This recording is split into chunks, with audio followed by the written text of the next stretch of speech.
Olá pessoal, boa noite, tudo bem? Sejam todos bem-vindos à Rádio Web Arraial. Eu sou o Gil Costa, desejo a todos uma ótima noite. Muito obrigado por estar com a gente.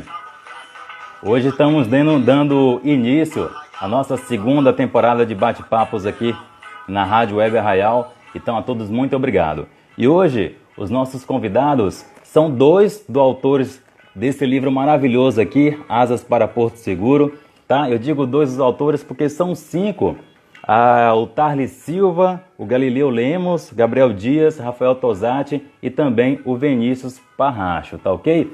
Então a gente está dando início aqui a mais um bate-papo todo especial para falar hoje sobre esse livro super bacana, tá bom? No final da live a gente vai deixar também aí o contato para quem quer adquirir o livro, tá certo? Muita gente já tem, muita gente já conhece, mas muita gente ainda não conhece, então vocês vão ficar sabendo hoje um bate-papo todo especial, tá bom? Antes de começar, eu quero agradecer a Comunicar, Comunicar Propaganda, que cuida das nossas postagens aqui do bate-papo, e também quero agradecer a SV Internet, do nosso grande amigo Will, que patrocina a internet para nossas lives aqui. SV Internet, comunicando, conectando vidas. E é o seguinte, hoje o nosso bate-papo é falar sobre o livro Asas para Porto Seguro, Histórias e Memórias do Antigo Campo de Aviação aqui de Arraial da Ajuda. Então, eu tenho hoje dois historiadores aqui com a gente, vamos procurá-los aqui. Tá aqui, ó.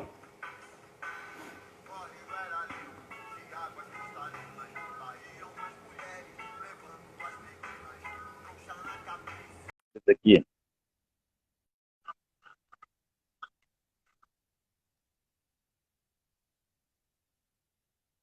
Olá, rapaziada!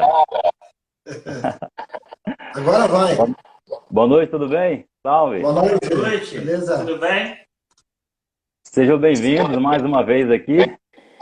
Muito obrigado. Obrigado. Galileu, Tarlis, e antes da gente começar, eu quero desde já agradecer vocês por aceitarem o convite. Prontidão, já falaram, não, vamos fazer sim. E aí eu fiquei muito feliz em vocês terem aceitado o convite. Muito obrigado, viu? Legal, obrigado. A gente agradece o convite e a oportunidade de falar aqui um pouquinho sobre o nosso trabalho. Eu fiquei, quando você me Que convidou, ótimo. falei, eu não vou sozinho nessa não, viu? Vou levar alguém. Ô, Gai, vamos fazer E foi uma boa. Vamos lá que eu preciso de um apoio aqui.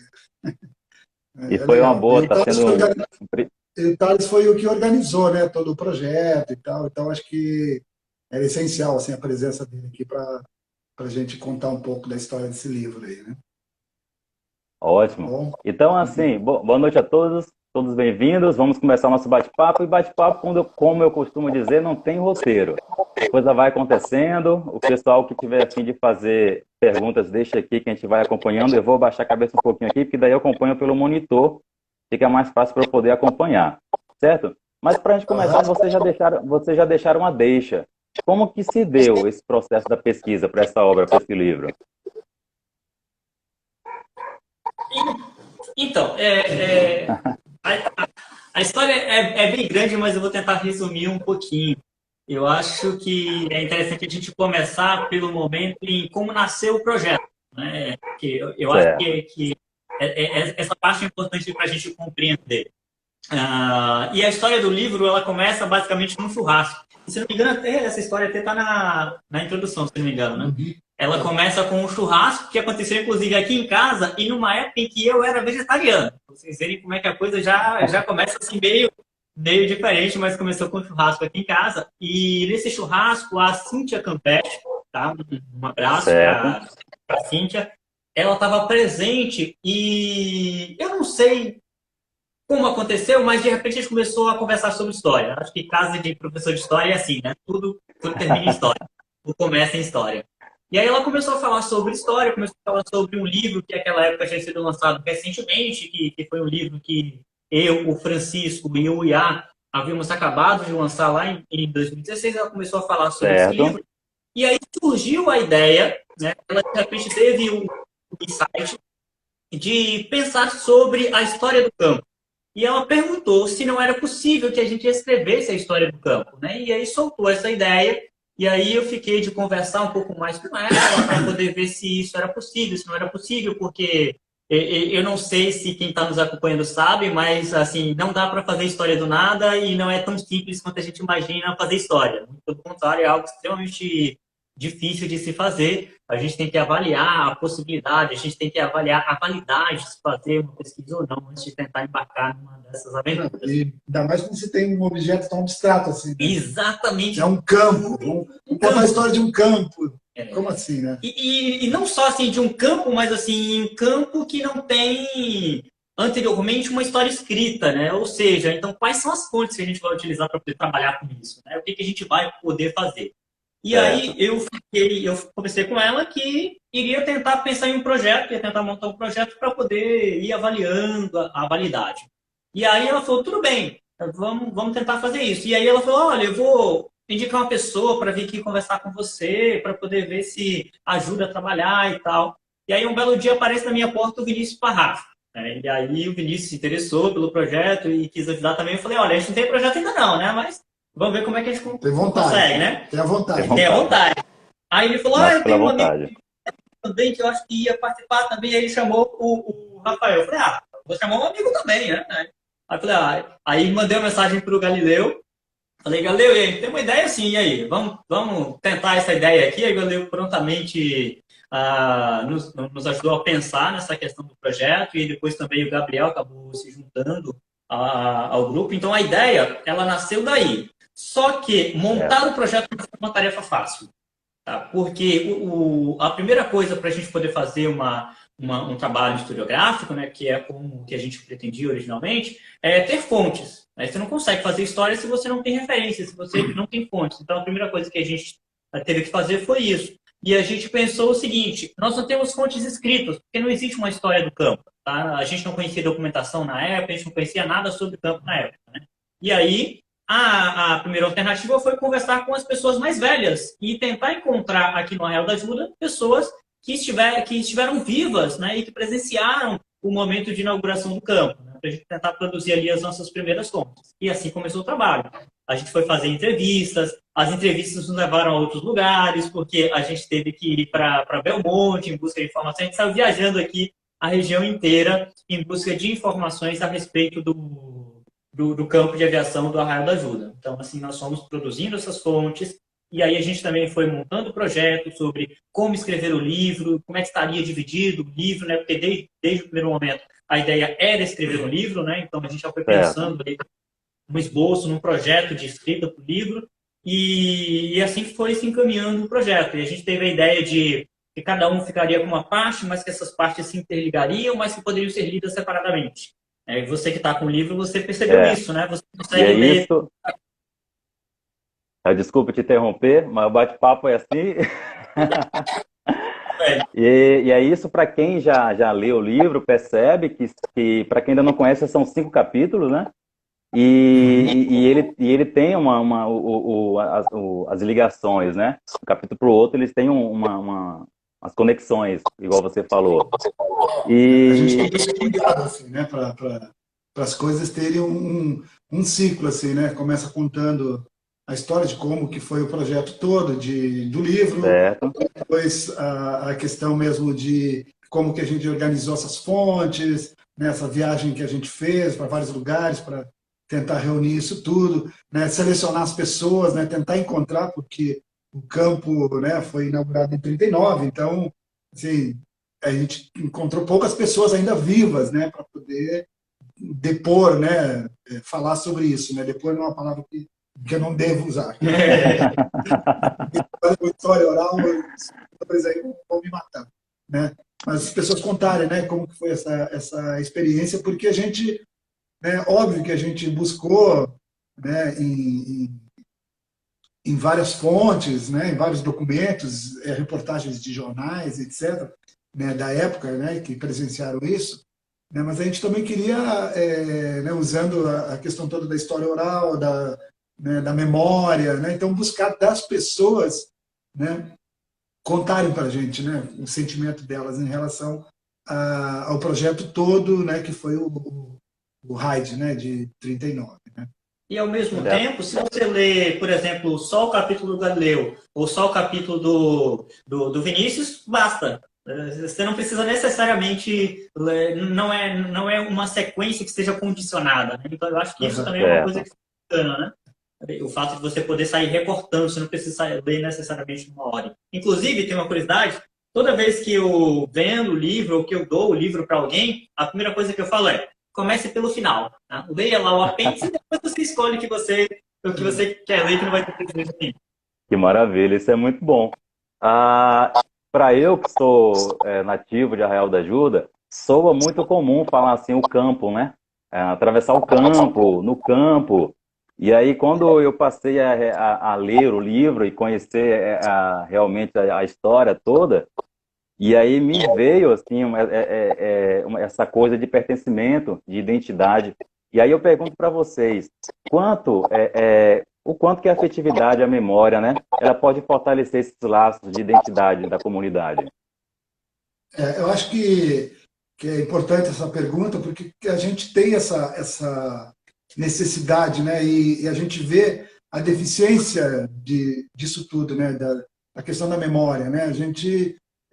As pessoas que a gente conversa, por exemplo, até os mais antigos que moram aqui, os moradores e tal, né? Muitas pessoas não têm noção do campo, assim, o que era o campo, né? O que é aquele espaço que existe, qual é a história daquilo ali, né?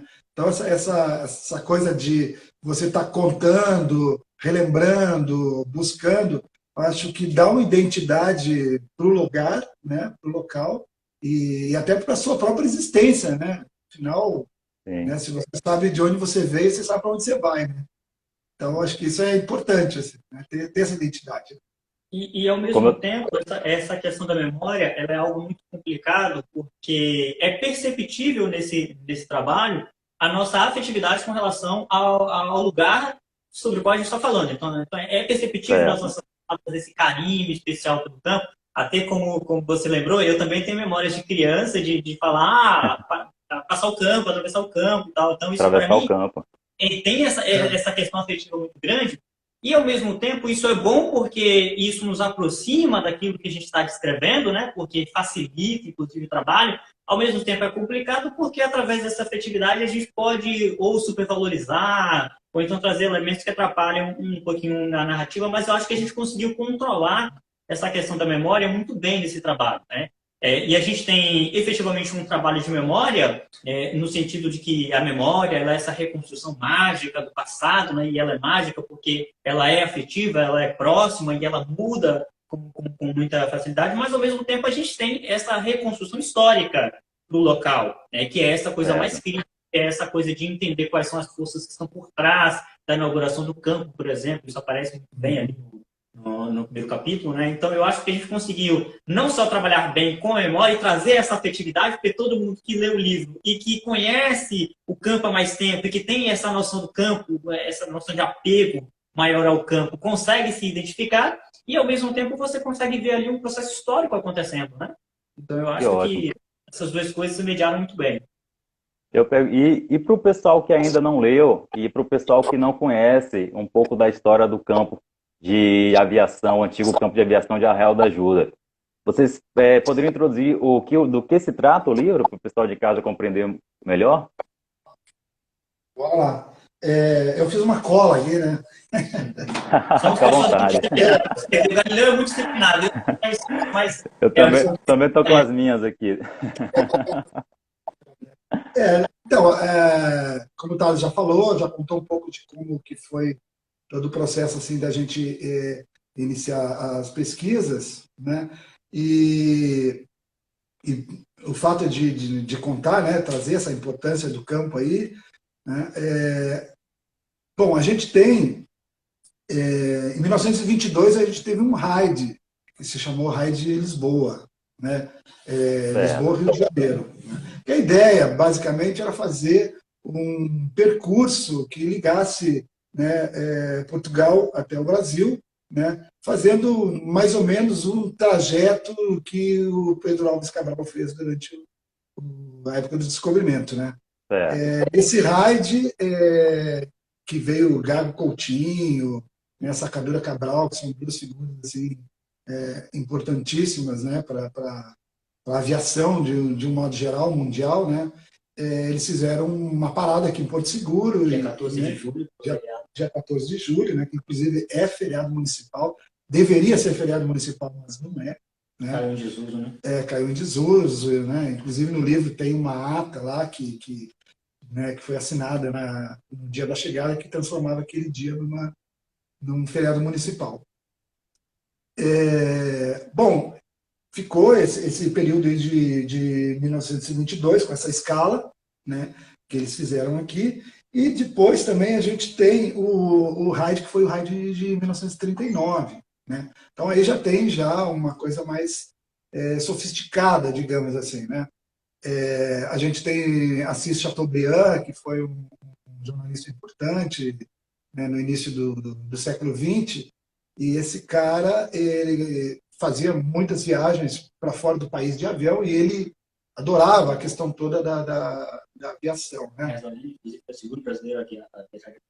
Então, aí ele, né, começou a articular um movimento assim, de que houvesse mais aeroportos, que o avião se tornasse um meio de transporte mais acessível, assim, né, a título de transportar mercadorias, transportar os correios, né, fazer as coisas ficarem mais fáceis. Né. Mas o Assis Chateaubriand, ele se ligou, né, de que a nossa região aqui, Porto Seguro principalmente, era uma região bastante, né, paupérrima, assim, né, a gente está falando de 1939. Sim. Né. Então, durante o início da Segunda Guerra Mundial, por exemplo. Né? Então, teve que fazer uma articulação toda, né?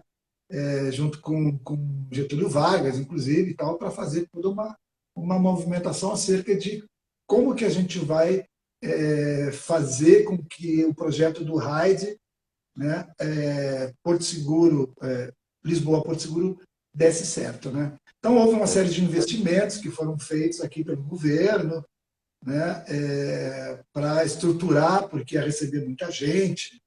Né? Tinha a construção do campo também que teria que ser feito, né, porque a gente não tinha campo. Esse RAID de 1922, eles desceram no Guranhém. Foi né? uma ameaçada. É o hidroavião. A construção, né? E a manutenção dele também, né? Que faz parte da história a questão da manutenção também, né?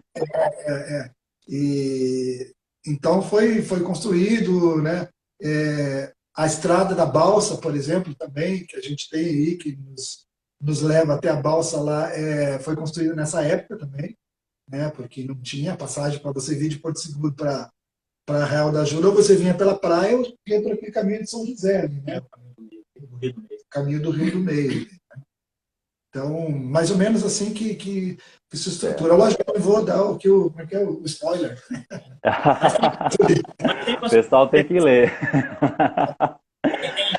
Tem uma coisa interessante aí na inauguração do campo, que é o seguinte, né? O Chateaubriand, um dos objetivos dele, além dessas questões todas de transporte de pessoas e de mercadorias e de expandir a aviação civil no Brasil, ele acrescentou, antes da inauguração do campo, um objetivo nacionalista para poder atrair a atenção do governo e conseguir, claro, né, recursos do governo, que era a questão de comemorar os 439 anos da chegada dos portugueses à América, estando no lugar onde, né, pela tradição, os portugueses chegaram. Né? Então, teve esse apelo aí nacionalista para conseguir a atração do governo. E, naquela época, se comemorava a chegada dos portugueses em maio, não em abril, como nós comemoramos hoje. Dia 3 de maio. Isso, por isso o campo vai ser inaugurado no dia 3 de maio, que é o dia em que simbolicamente representava ali a chegada dos portugueses. Né? Essa foi uma informação que me chamou muita atenção, essa data aí. Pessoal, eu vou para o bate-papo aqui, eu vou olhar o pessoal que está aqui curtindo a gente e já volto com uma pergunta para vocês. O Vladimir Cunha está com a gente, o Anderson, a Ju, também o Ronaldo em São Paulo, forte abraço, irmão. A Reni está com a gente. E tem muita gente que entrou aqui na live também, no começo. Quero agradecer, né? Muito obrigado. E quem quiser fazer pergunta... Só a minha família. Já lotou nosso bate-papo, que maravilha. Sejam todos bem-vindos. Quem quiser fazer perguntas, pode ficar à vontade, viu, gente? Tá aqui, o Vladimir deixa aqui forte abraço. O Anderson, ele fala obrigado pelo conteúdo de qualidade. A Júlia deixa aqui, ó, passei a minha infância todinha em Arraial e certa, em uma aula de história, um professor falou que o campo foi o espaço utilizado durante a Segunda Guerra Mundial. A gente vai chegar nesse ponto, né? Vamos Quem chegar. sabe se tem alguma, né, referência ou fonte aí para a gente apontar isso. Aí o Ronaldo diz, boas lembranças do campo. É um lugar que precisa ser preservado. E o pessoal já está querendo os livros aqui. Daqui a pouco a gente vai falar onde adquiri-los, tá? E o Galileu falou uma coisa dessa questão de estruturar o destino. Vocês acreditam que o campo de aviação ele foi responsável por esse desenvolvimento econômico e também social do município de Porto Seguro? Bom, eu acho que de Porto Seguro, assim, na verdade, houve um ganho, né, nesse período que Porto Seguro recebeu o evento, né, do RAID, né, mas depois do evento ficou, né, não se deu muita... houve uma tentativa de uma continuidade assim, né, de melhorar, né, a estrutura, né? Mas, na verdade, acho que Porto Seguro realmente ele vai ser o que é hoje e explodir assim, de uma maneira de ser conhecido nacionalmente a partir do momento que a estrada, né, vai até lá a 101, lá, né, vai ligar eu na polícia. Né? Então, diga. Não, pode ficar à vontade, pode encerrar. Assim, ganhou um investimento em infraestrutura, né? Principalmente a parte da cidade histórica, né? E Arraial também. Arraial, obviamente, era uma comunidade muito pobre, né? Gerou uma economia bastante saudável aqui na época que o aeroporto esteve funcionando, até os anos 80, né? 80 então, a gente tinha, né, vários aviões que pousavam aqui, então isso gerou, né, emprego, eram as pessoas que vendiam as frutas, né, tinha a questão do combustível, né, que era trazido lá de Porto Seguro para cá, né, as correspondências, né, que chegavam também, então deu uma agitada na cidade, assim, né, de certa forma. Não tinha as pousadas, mas tinha as casas das pessoas, os nativos, que recebiam os pilotos, né, às vezes o piloto tinha uma avaria no avião, que ele deveria ficar no hangar para ser consertado alguma coisa ou outra, ficava 2, 3 dias ali, então ele tinha que ficar, comer, né, se hospedar. Então, assim, alguma estrutura foi colocada aqui para a gente. Assim. A gente não pode dizer né, que o aeroporto nos salvou, né, mas... que foi o pontapé inicial para uma atividade turística, né, no destino. Essa questão ela precisa ser vista numa perspectiva de média duração. Se você pensar imediatamente o campo ele vai resolver os problemas sociais, os problemas econômicos que tem por seguro, não vai. Mas quando você começa a ver os efeitos disso numa perspectiva de média duração, você começa a perceber a importância que aquele lugar, né, que aquele local, o campo, ele vai assumindo para a comunidade com o passar do tempo. Se você pensar, por exemplo, vamos pensar no caso do seu Manuel de Nonópolis, inclusive um abraço aí para o seu Manuel. O seu Manuel, quando muito jovem ainda, começou a fazer algumas atividades relacionadas ao campo. Transporte dos passageiros, porque, como ele mesmo relata, ele ganhou alguns animais ali do pai dele para poder fazer esse transporte de mercadorias e de passageiros para a balsa. O restaurante da mãe dele, que começa a atender lentamente essas pessoas que estão chegando, essas pessoas que estão partindo. E depois o pessoal do movimento hippie, lá na década de 70. E veja, o restaurante está aí até hoje. Então, São João. O restaurante São João, exatamente. Vou fazer uma propaganda aqui. São João, o restaurante aí. Abraço a todos, Dona Nonoca, seu Manuel. Se você olhar esses pequenos aspectos, você vai vendo a importância que esse local ele vai assumindo com o passar do tempo. Não de forma imediata ali, em 1969, pronto, aquilo vai transformar a realidade por seguro. É claro que tem algumas coisas imediatas que são importantes. Por exemplo, você tem essa pequena reforma que acontece na cidade. Inclusive, os primeiros vasos sanitários chegam a Porto Seguro em 1969 por conta da inauguração do campo, né? Mas, por exemplo, Na perspectiva cultural, né, o governo ele vai estar de olho em Porto Seguro, então vão ser criados projetos ali para fotografar e depois restaurar o acervo arquitetônico de Porto Seguro. Então, vai gerando essas pequenas transformações numa perspectiva de média duração. E vai gerando um emprego assim, né, para algumas pessoas. Né? Por exemplo, vinham pessoas que queriam ir para Salvador, ou que estudavam em Salvador ou outros lugares, né, de Guaratinga, de lugares próximos, até de Porto Seguro, e eles iam de avião para Salvador, por exemplo, para estudar. Então, tinha o trabalho do pessoal que ia lá para buscar as malas, tem que ir lá na balsa, né, com jeguinho, com cavalo, com uma carroça, para trazer a bagagem das pessoas. Então, assim, ela gera um processo econômico assim considerável para a época, visto que, né, tem até um ditado da época, o seu Caipora dizia isso para a gente, né? A gente vivia das pedras, né? Quer dizer, o que era viver das pedras? Era ir lá no Recife, nos corais, para, né, pegar o polvo, pegar alguma, porque a economia era... Ouriço, né? Porque a economia era uma economia, né, de subsistência, basicamente. Inclusive tem não pode falar todo sobre o livro, mas é bem bacana, bem interessante o depoimento do conhecido como o seu Caipora, que ele fala sobre as fontes de sobrevivências da época, que realmente a pesca, a retirada do polvo, do ouriço, e isso está dentro do contexto também dessa questão do campo de aviação de Arraial da Ajuda. Agora, percebe-se... Vou contar uma história depois bem engraçada do seu Caipora mais pra frente. Assim. Anota aí, pra gente não esquecer. E aí eu trago essa questão. Percebe-se que essa memória do campo de aviação de Arraial da Ajuda, ela se perdeu durante o tempo, ela está algo distante até mesmo para o morador? Então, a gente... não é que uma memória necessariamente se perde, mas ela vai se transformando com o passar do tempo, às vezes ela adormece. Enquanto houver um elemento físico no qual ela está ancorada, ela não vai desaparecer. Né? Então, enquanto existir o campo, essa memória ela vai estar lá. O que se transformou com o tempo foi a forma como as pessoas viam aquele espaço.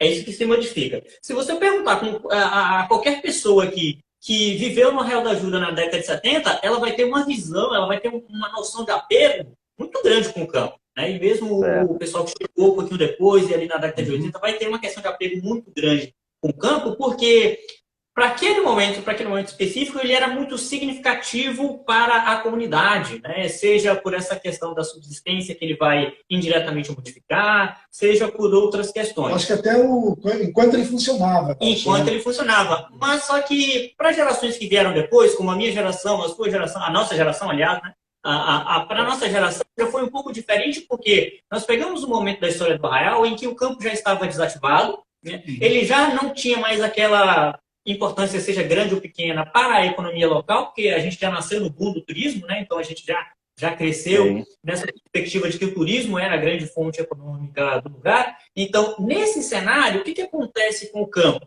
Ele passa para o segundo plano. Né? Ele já não é mais o fator que move ali a economia local ou a subsistência local. Então, naturalmente, as pessoas elas vão deslocando as suas memórias, vão criando novas memórias referentes a outras coisas. Ao turismo, se concebe aí também de pensar de que depois que o campo fechou, que o aeroporto, né, foi construído um aeroporto em Porto Seguro e que esse daqui não tinha mais serventia, como se diz, né, acabou para muitos se tornando até um entrave, né, porque no meio da cidade tem aquele campo de 400 mil metros, né, quadrados. Então, né, até houve alguns processos de invasão, né, de invasões, duas ou três tentativas de tomada ali, de posse do lugar, porque pensava assim, o que vão fazer agora com esse campo que não tem avião, não desce nada, né, vamos fazer um bairro, vamos fazer não sei o quê. Então, né, aí se articula todo um projeto de proteção, né, dessa área que deve ser, né, protegido e usado assim como um espaço, né, de lazer, um espaço né, público mesmo. E Assim, né? e a própria existência desse projeto mostra para você que essa memória ela nunca morreu. E pequenas palavras, pequenas expressões do nosso cotidiano, por exemplo, vão mostrar também que essa memória ela nunca desapareceu. A gente sempre falou Rua do Campo, né? Inclusive a rua tem um nome, né? Mas a gente nem sabe o nome dessa rua. Tá? O que importa é que é a Rua do Campo, ou aquela expressão de atravessar o campo. Então, esses pequenos elementos é que tornaram possível, por exemplo, a construção dessa história, né? Justamente porque essa memória ela estava ali, né? Em um estado dormente, talvez, mas ela estava ali. E foi o que nos permitiu fazer, por exemplo, esse trabalho. É uma coisa meio de psicanálise, né? Você tem que ir lá e mexer na feridinha para desencadear as emoções. Dar sentido às coisas, assim. E é importante a gente trazer aqui também que essa conservação, a preservação do campo de Arraial da Ajuda se deu também através de associações, né? E através de moradores e também nativos de Arraial da Ajuda que se juntaram e tomaram a frente eu não recordo agora o ano, mas aqui tem uma foto bem interessante desse grupo de Arraial da Ajuda, de pessoas que se juntaram para poder estar à frente da manutenção e preservação desse campo, né? Inclusive, a gente tem uma pessoa que está aí agora nos assistindo, aí, muito importante nesse processo. A gente tem duas pessoas, na verdade, né? Importante para esse processo de conservação que estão aí nos assistindo, que é o Fernando está aí, né? Fernando Azevedo. Um abraço aí, olha, mais uma propaganda aqui. Não tem como não fazer propaganda aqui, mas o Fernando foi uma pessoa que processo. A Cíntia Campeche, inclusive, está aí também. Foi outra pessoa que durante muito tempo esteve ali junto com uma associação que foram responsáveis por proteger, agora não mais o campo, né? Mas porque ele deixa de ser efetivamente um campo de aviação, lá em 82, mas o Parque Central, né? Que é o projeto que continua à frente tentando preservar esse espaço, né? Preservar, inclusive, dos motoqueiros e dos motoristas, né? Que estão sempre atravessando o campo. Ó, tem muita gente mandando mensagem pra gente aqui. O Chaves, o Alexandre Chaves está com a gente.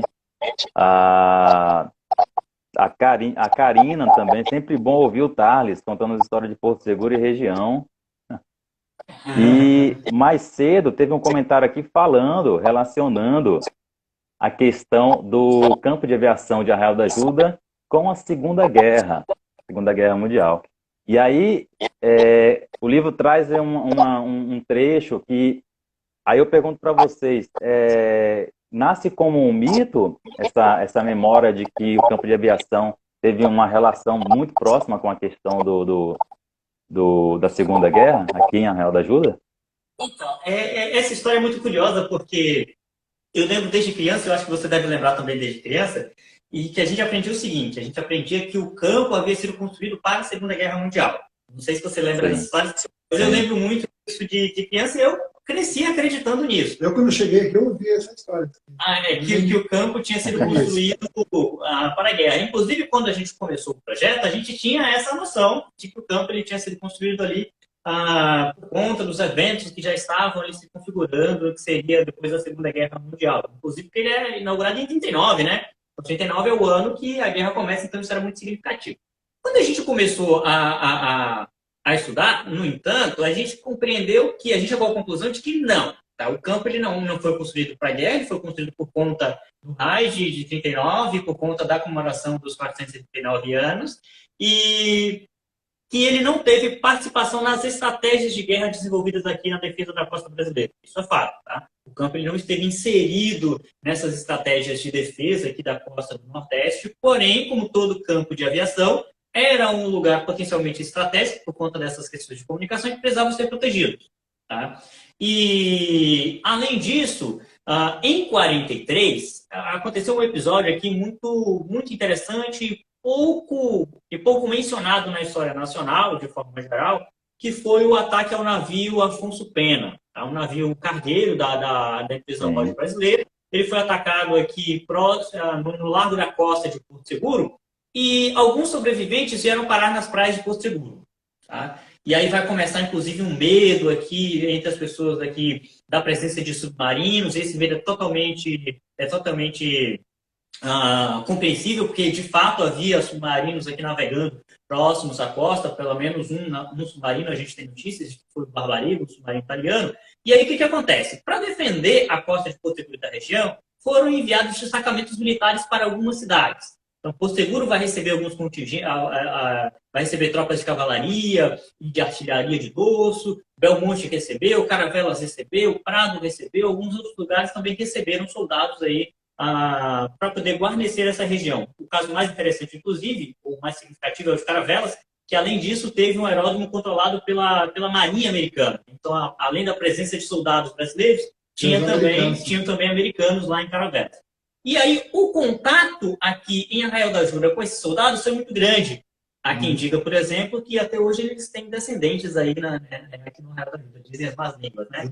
Eles têm aí seus netos e seus bisnetos, né? Mas, de fato, a presença dos soldados em Porto Seguro alterou muito o cotidiano das pessoas, tá? E em vários aspectos, desde a alimentação, por exemplo, né? Seu Caipora tem um relato muito interessante sobre isso, seu Caipora era bem pequeno, mas tem um relato muito interessante sobre isso, que era a distribuição da sopa do soldado. Da história. Então, se você está num lugar onde as pessoas elas precisam ir para os corais para poder coletar mariscos, para complementar a sua dieta, e de repente você encontra um grupo ali de soldados que divide com você a alimentação, isso muda muito a percepção que você tem a respeito daquelas pessoas e daquele contexto. Então, essa convivência próxima com os soldados fez com que a memória das pessoas mais velhas associasse, e os soldados estão aqui por conta da Segunda Guerra Mundial, fez com que as pessoas associassem o campo à Segunda Guerra Mundial, já que uma das coisas que se fazia aqui era proteger um campo.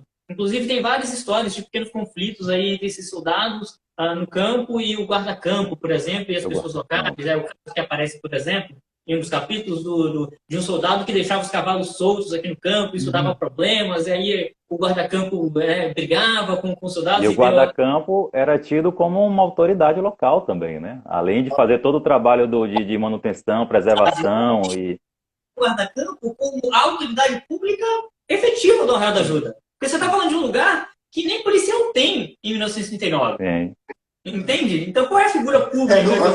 No início, eram os militares, né, que faziam essa coisa do guarda-campo, de zelar, né, pela estrutura do campo. Isso, é um oficial ligado à aeronáutica. E aí, depois, isso vai se perdendo, óbvio. Inclusive, a guerra acabou, e então começaram a pegar as pessoas mesmo locais, né, do lugar, para dar manutenção no campo, de cortar grama, de tirar animais. Né, tem uns trechos... E tem uns trechos no livro que fala que tinha um dos guarda-campos que ele soltava, né, os bois, até tem os nomes aqui dos animais, que eram 3 bois. Então, quando o avião vinha para fazer a aterrissagem, ele dava 2 ou 3 rasantes, que era como se ele estivesse avisando, vou aterrissar, então tira os animais da pista, libera a pista aí, né? Depois ia embora e soltava, né? E teve outros guarda-campos que já não permitia realmente que se deixasse. Inclusive, na entrevista que eu fiz que a gente fez com o Caipora, que eu usei no meu capítulo, ele conta uma história assim, né? Que as galinhas dele estavam lá no campo e o guarda-campo foi lá e falou para ele: o senhor tire as galinhas aqui do meu campo, que eu não quero ver galinha no meu campo. Porque havia uma lei que regulamentava o trabalho do guarda-campo, né? E havia toda uma espécie de estatuto ali dizendo, né, o que ele poderia fazer, o que ele não poderia, quais eram as funções dele, inclusive. E uma das coisas que se dizia nessas orientações é que não se podia ter animais nas pistas. Porque um animal ele poderia atrapalhar ali no pouso ou na decolagem de um avião. Para você ter uma ideia, não poderia ter buraco de formiga no campo. Até os buracos de formiga tinham que ser tapados e bem pisados ali para que não tivesse desnível na pista, porque a pista ela era de areia, né, basicamente, né? Então, você tem o taigro ali, você não tem o asfalto, você não tem nada disso. E esses aviões menores eram as fotos pequenas também. Né? Inclusive, tem uma história que é contada, porque no meu capítulo eu peguei muitas coisas assim que a gente ouvia, assim, né? Bem coisa de explorar mesmo, né? De causos que se contam, assim, né?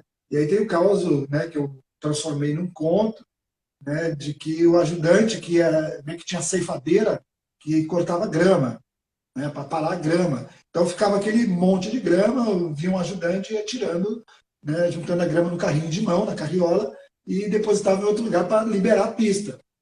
E esse ajudante estava com muita fome, e ele foi comer umas frutas, né, e abandonou o carrinho de mão ali. Veio um avião, aterrissou, bateu no carrinho de mão e capotou. Então, são as histórias que estão permeando, né, todo esse folclore, né, em torno do campus. Inclusive, quando você falou dessa questão de autoridade, em questão de conflitos, né? E aí eu recordo que existia um certo conflito entre a comunidade local e os militares, porém, como vocês colocaram, essa questão de você ter militares dividindo a própria comida traz a ideia de que os militares não são nossos inimigos. Porém, entende-se também que em meio a algo que parecia ser um toque de recolher, né? Porque tinha eu recordo que vocês falam aqui que tinha que até 7, 8 horas da noite e depois não podia ficar com um lampião aceso, não podia acender uma bituca de cigarro, né? São orientações gerais, porque o que acontece? Estamos falando de um lugar, né, que está na costa, né, que está no litoral. A gente está falando de um local no qual você teve evidências muito claras assim, da presença de submarinos. Né? Ou seja, né, o perigo está logo ali no mar. Então, o que fazer para não dar sinais nenhum a esse inimigo? Então, existiam orientações, tanto da Marinha quanto das Forças Armadas de forma geral, que que os navios que trafegavam à noite, por exemplo, trafegassem com as luzes apagadas, que as cidades que estavam no litoral, que apagassem as suas luzes depois de determinados horários. Tá? E para que servia isso?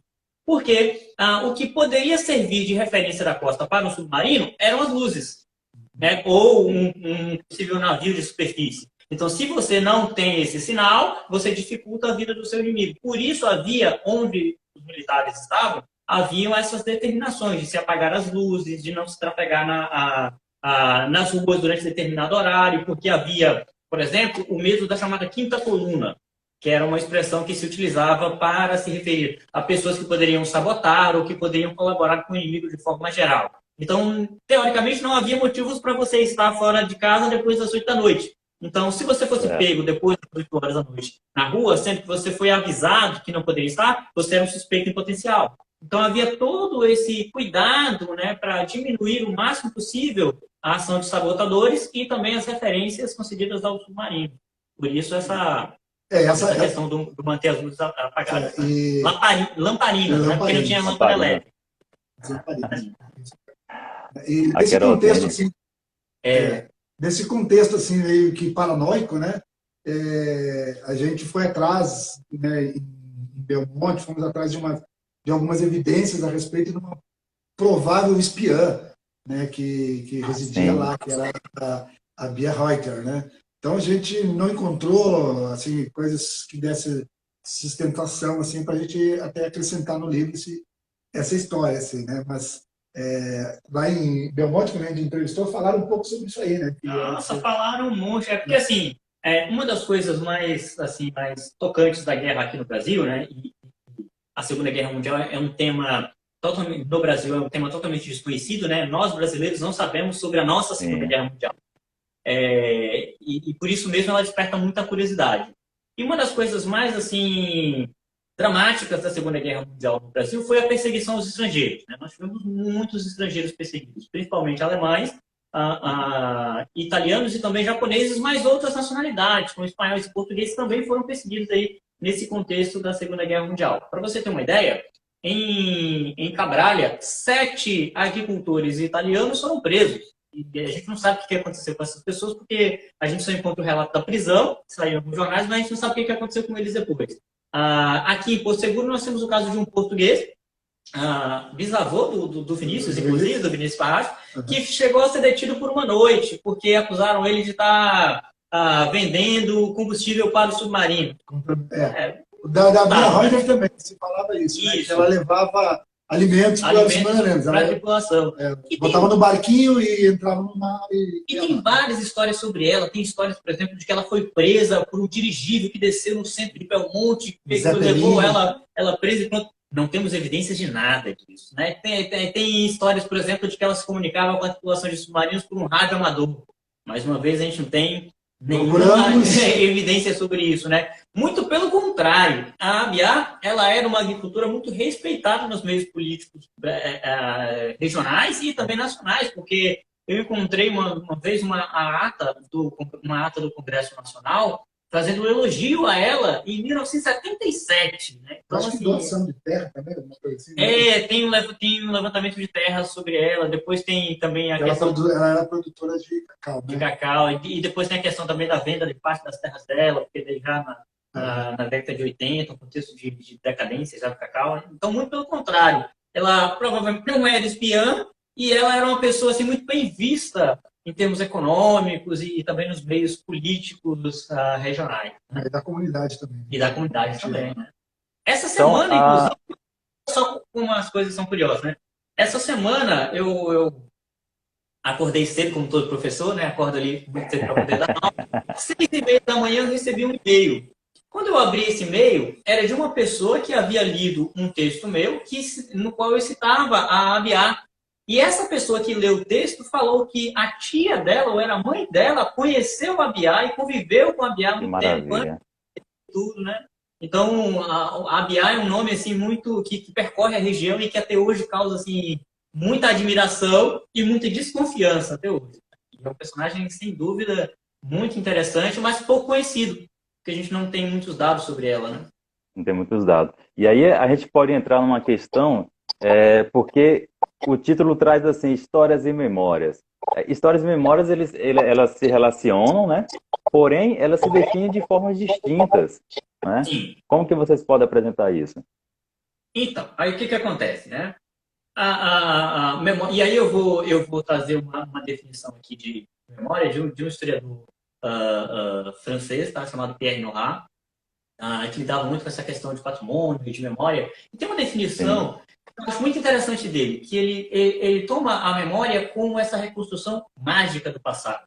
E se a gente pensar na história do campo, né, e se a gente pensar no campo e pensar nas pessoas locais e pensar nos moradores mais velhos, o que a gente consegue observar é justamente isso. Essa reconstrução mágica do passado do campo que tinha soldados para a Segunda Guerra Mundial, do campo que salvou a economia e a sociedade local, e que é meio que essa coisa mágica, né, do reconstruir o campo como aquele espaço que serviu para trazer alento para a sociedade, né?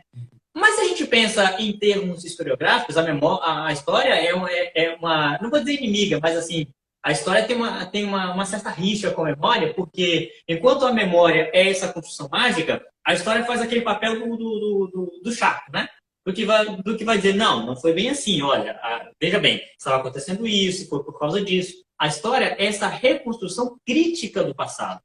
Então, a história, ela serve para preencher, né, de críticas essas lacunas deixadas pela memória, e ela serve para poder dar um ar de realidade àquilo que na memória é mágico, né? E é o que a gente faz. O nosso trabalho é a história, mas o que a gente resgata é esse passado mágico dos moradores. Não dá para confundir com um historiador inquisitor, né? Que vai lá e transforma aquilo que foi dito, né? Porque a questão, por exemplo, da história oral, quando a gente faz entrevistas, né, e a gente descobre as técnicas que são usadas para essas entrevistas, né, a gente tem que perceber o quanto daquela história que está sendo contada é subjetiva ou não, né? Porque às vezes você se empolga, eu estou contando uma história, eu posso transformar essa história e o historiador tem que saber até que ponto aquilo ali realmente, né, faz parte do processo, do contexto, né, historiográfico do que se passa, né, ou aquilo é parte de uma invenção, assim, né, daquela pessoa que está te contando, né? Então, é complicado, não é fácil. E assim, sempre fazendo comparações, né? Você buscando elementos assim, que possam te provar o contrário, por exemplo, né?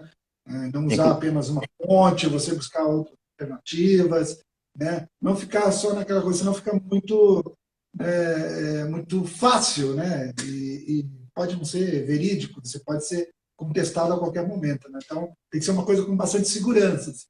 E tem uma questão muito Inclusive, interessante, Gil, sobre a questão da memória. é, Você encontrou o X da questão lá no início, quando você falou sobre a sua trajetória e a sua e a sua noção de pertencimento em relação ao local. E a memória é isso. A memória, ela fortalece essa noção de pertencimento local na medida em que a sua memória, ela faz parte de uma memória maior e que se comunica com a memória de outras pessoas e que tem como objetivo preservar o grupo, né, e preservar essa identidade, esse pertencimento que o grupo tem com ele mesmo e com o local. E o campo faz isso. Tá? O campo ele nos permite nos despertar essa noção de pertencimento à comunidade arraiana, né, ou da referência, como queiram, né? Essa nossa ligação com o lugar através desse campo é o que importa aqui, porque a gente está chamando de memória, né? A gente está definindo como memória. E nesse sentido, eu acho que o livro ele consegue dar conta, né, muito bem desse trânsito aí pela memória, inclusive com os mitos que foram criados em relação a esse lugar. E, se não me engano, eu não sei se eu tirei essa parte, eu realmente não consigo lembrar, porque eu tenho esse problema. Depois que eu fecho o material, acabou. Eu já não me lembro mais muito bem do que está escrito aí, mas, se não me engano, tem uma parte da introdução que fala justamente sobre essa questão do mito, né? E de como esses mitos, sim, eles não são entendidos como fantasia pura, né? Mas como uma forma de explicar aquele lugar, né? Ou aquela situação, ou algo que tenha acontecido. Né? O mito é isso, né? O mito é uma narrativa que dá sentido e que explica. E os mitos que foram criados em torno do campo, essas histórias foram, né? Histórias não, né? Esses mitos que foram criados em torno do campo, é isso, eles são isso, na verdade, né? Essa tentativa de explicar aquilo que muitas vezes está distante, eu não consigo mais me lembrar, né? Mas que alguém viveu, que alguém me contou, e eu vou criando ali aquela narrativa para dar sentido às experiências. E a história é a pessoal, história que fizemos, né? ó, eu vou aqui mais uma vez aqui para interagir com o pessoal, tá bom? A Lavínia, minha namorada em Porto Seguro, está falando o seguinte: excelente, esse livro é mais uma ótima referência que contribui para a história de Porto Seguro. Inclusive, minha namorada já está finalizando o curso de História, futuramente vai ser uma historiadora também. Não temos culpa disso, Então, hein? Não, já tenho uma historiadora em casa já. O Lucas tá Milani, cantor Lucas Milani. Perdão, entendi? ele está encrencado, vai ter um historiador em casa agora. Ela fica me corrigindo, é Cuidado com ótimo. os registros que você vai fazer. Como é que é? Cuidado com os registros que você vai fazer. Pois é. Atento sempre. A gente está com o Lucas Milani, no Uruguai, cantor Lucas Milani também. A Sara Nossa, está com a gente, o pessoal do Filhos do Céu. Então, a gente está indo para os nossos últimos minutos. A gente começou uma live, a gente teve que reiniciar. A gente está indo para os nossos últimos minutos. Porém, é uma coisa que eu gostaria de falar muito. No capítulo 5, o Galileu ele traz uma narrativa de diversos detalhes de Arraial. E aí no começo você fala que estava ouvindo uma conversa dos moradores que ele fala sobre o Google Maps, né? E me parece assim que a ideia dessa narrativa, desses diversos detalhes, é algo, eu me senti como se eu estivesse realmente dentro de um GPS. Como que se deu esse capítulo assim para poder falar detalhadamente os pontos de Arraial? quando a gente fez a divisão dos capítulos, né, para mim ficou a questão do cotidiano, né, e de falar de uma coisa mais contemporânea da gente, assim, né? Sim, Então, esse capítulo, ele começa com... Eu usei o bar do Ziquita, né, meu amigo Ziquita, e como assim, como um local onde as pessoas se reúnem para conversar, né, para contar histórias, né? E essas histórias têm alguns nativos que estão ali e começam a falar sobre o Arraial, de como que era o Arraial antigamente, né? Daquela árvore que foi o fulano que plantou, né? Então ele tem essa ideia, né, de trazer, né, esse Arraial do Campo, da história do campo que a gente contou lá atrás, lá dos anos 30, né, para uma perspectiva atual, assim, né? certo. Então eu basicamente trabalho com essa parte no livro, né? Então fala um pouco sobre são personagens fictícios, né? Uma misturada aí de ficção, e eles vão contando causos que aconteceram na Arraial da Ajuda, né? Por exemplo, tem uma história que eu coloco aí são os Correios que vêm de Porto Seguro, né? Algumas cartas, alguns bilhetes, Sim. coisas assim, né? E que a pessoa, que é um rapaz, né? O João de Loló, porque aqui todo mundo tem o sobrenome, né? Da mãe, assim, né? Porque o pai vazou, né? Então, daí o João de Loló, ele atravessa o rio com um bornal cheio de cartas, e o ponto de entrega, né, era na igreja. Então, ele vem até a igreja, né, para deixar esse bornal com as cartas, né, mas ele também já sabia que estava para chegar um avião. Então ele veio na ideia também de pegar esse pouso, né, encontrar as pessoas, eu vou descrevendo todo o trajeto que ele percorre, Isso. né, da escadaria, atrás da igrejinha, aí passa pela Broadway até chegar, né, no campo. Então, quem conhece Arraial, ou quem já esteve em Arraial, ele começa a se perceber dentro dessa história. Assim, né? Parece realmente que você está num GPS, assim, Parece a que, criar aqui e na conversa, assim, eu lembro que quando eu mostrei o texto para algumas pessoas e tal, eu fiz questão, principalmente na parte da entrevista do seu Caipora, né, de usar a mesma linguagem que ele usa. Assim, né? Sim. Eu transcrevia ela da maneira como ele estava usando. Né? Então, era isso. Né? Não sabia falar. O Google Maps, por exemplo. Né?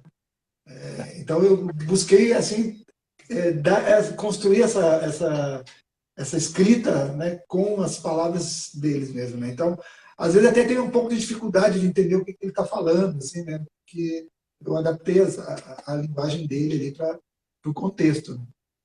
Ótimo. Então, E a gente eu tá, acho e que a é gente, isso. e a Então, eu gente acho que falou é isso. muito. É uma identidade mesmo, né, ao personagem que está sendo revelado. Né? Ótimo.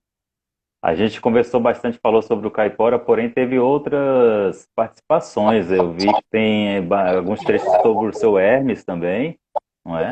Esse Cazuza, Dona Miúda Cazuza, Dona Miúda. né? também. Seu Manuel de Nonaca. Assim, teve algumas pessoas a gente não conseguiu utilizar o material, né? Isso mais por uma questão que eu diria editorial mesmo. A gente acabou não conseguindo utilizar todo o material, não nesse trabalho, mas assim, em outras coisas, esse material continua aparecendo, porque esse trabalho, a gente ficou 2 anos e meio nele. Então, assim, é um tempinho considerável, né? E a Bom gente tempo. reuniu mas muita coisa mesmo. E nem tudo que a gente reuniu, a gente conseguiu utilizar nem metade do que a gente Teve que conseguiu enxugar reunir, isso né? aí, né? A gente teve que enxugar, seja por questão, né, de como é que ficaria esse livro, do preço que ficaria esse livro, uma série de outras coisas, e eu devo lembrar que, assim, uma coisa que eu fico muito feliz de ter trabalhado nesse projeto é ter tido a companhia do pessoal, porque todo mundo voluntário, todo mundo aceitou fazer isso, tá? A gente teve ali essas dores de cabeça e tudo, mas foi um pessoal que, assim, sabe, se doou muito para a produção desse trabalho. A gente não ganhou nada Que com isso, ótimo. inclusive o pessoal que às vezes acha que a gente ganha com a venda do livro, a gente não ganha. A gente pega todo o dinheiro que a gente arrecada no livro e a gente comprou, por exemplo, mais livros para distribuir. A gente tem aqui um pequeno dinheiro ainda que sobrou do livro para É outro importante projeto. falar sobre isso. Vai fazer. Então, a gente não lucrou nada. A gente trabalhou bastante nesse projeto. A gente ficou 2 anos e meio trabalhando. A gente custeou as nossas próprias viagens. A gente custeou tudo, sabe, dentro desse projeto. Então, o pessoal todo se dedicou bastante. E, no final das contas, o resultado para a gente maior foi a divulgação mesmo desse material e ver que a galera tá gostando. A galera, às vezes eu recebo fotos de outros estados com pessoas que estão mandando, sabe, estão lendo o livro. A gente já recebeu fotos de pessoas que estavam em Lisboa, mandando, sabe, mandando foto do livro e tal. Então, são coisas. Esse tipo de coisa é que para a gente foi interessante ver a repercussão, a divulgação do E isso é conhecimento. muito gratificante. Essa Ah, linha do seu Caipora, rapidinho, eu, sem querer te interromper, mas já te interrompendo, como a gente voltou com a live, a gente vai encerrar isso aqui. E como o papo está muito bom, e eu estou vendo que tem bastante gente assistindo a gente aqui, a gente pode voltar para mais um,